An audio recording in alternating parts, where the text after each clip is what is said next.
distrik bagaimana penanganan secara cepat. Untuk kami sebagai pengawas distrik menangani ini. Jadi luar biasa 2 hari dari kemarin tanggal 11 dan 10 dan 11 sampai hari ini sangat luar biasa. Bahwa dan kami akan implementasikan di tingkat distrik.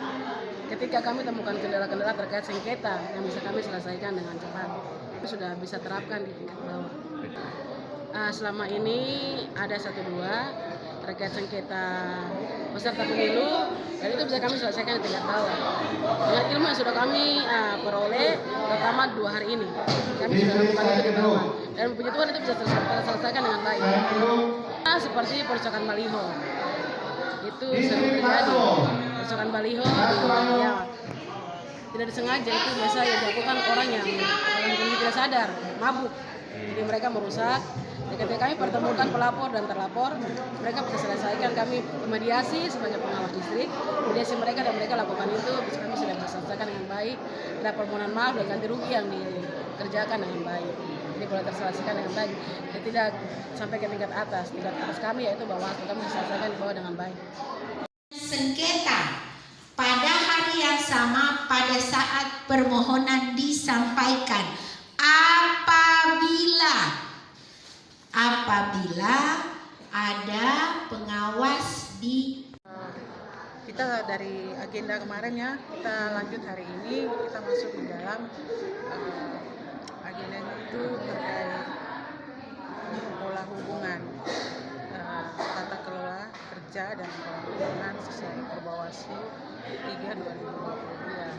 Di situ kami gali di dalam terkait permasalahan yang dihadapi di teman-teman di tingkat distrik ya, untuk agenda hari ini, dan kami boleh dapat beberapa informasi di mana memang masih membutuhkan perbaikan khusus di dalam membangun hubungan, dalam hal ini hubungannya dengan ketua, anggota, sekretaris, staf yang ada di dalam sekretariat di Panwas Distrik. Dalam hubungannya pertama terkait bagaimana kerja pengawasan mereka di lapangan, apakah mendapatkan dukungan secara teknis ya, operasional teknis dari sekretariatan atau tidak. Yang kedua, bagaimana mereka membangun hubungan juga dengan mereka punya kampung ya, bahwa mereka kan sudah ada terbentuk untuk Panwas Kampung Kelurahan. Bagaimana hubungan mereka? Sebagian yang kami terima hari ini ada yang berjalan baik, ada yang tidak berjalan baik.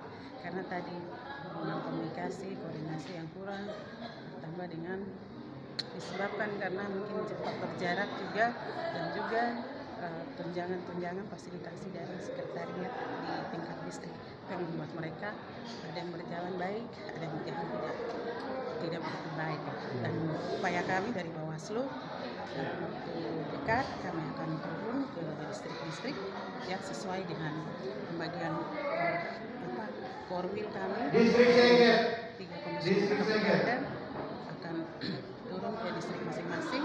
Jadi 1 komisioner kami membawahi 10 distrik yang ada di Kabupaten Sorong ini untuk memperbaiki dan melihat permasalahan yang ada dan mencari solusi yang baik untuk menyelesaikan persoalan yang itu, sehingga mereka boleh dapat bekerja dengan baik. Karena kita tahu sekarang tahapan sudah jalan dan sebagian besar yang ada ini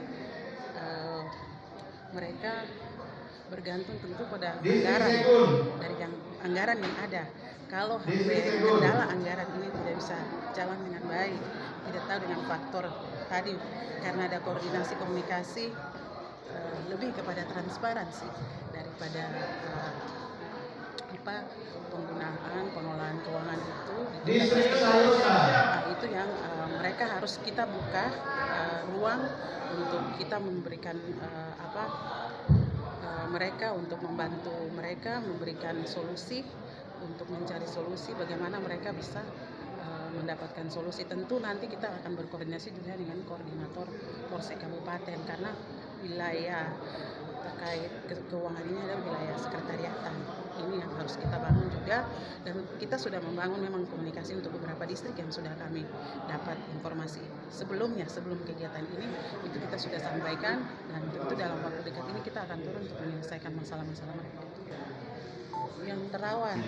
Kalau dari indeks kerawanan ya, untuk pada saat ini kita memang belum dari pemetaan sebelumnya kan kita sudah tahu bahwa Kabupaten Sorong sebelumnya kan sudah ada PSU, sudah waktu pemilu 2019 berangkat dari pengalaman sebelumnya kita ada PSU di 2 titik di Kampung Playas sama kampung salah satunya kampung apa di distrik Seget.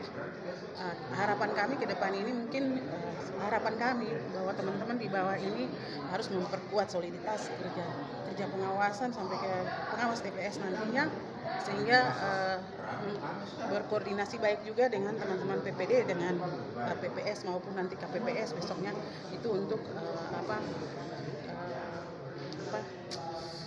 pencegahan terhadap pelanggaran yang nantinya kita bisa ini. Untuk saat ini kita belum bisa, maksudnya kalau untuk titik kerawanannya kita masih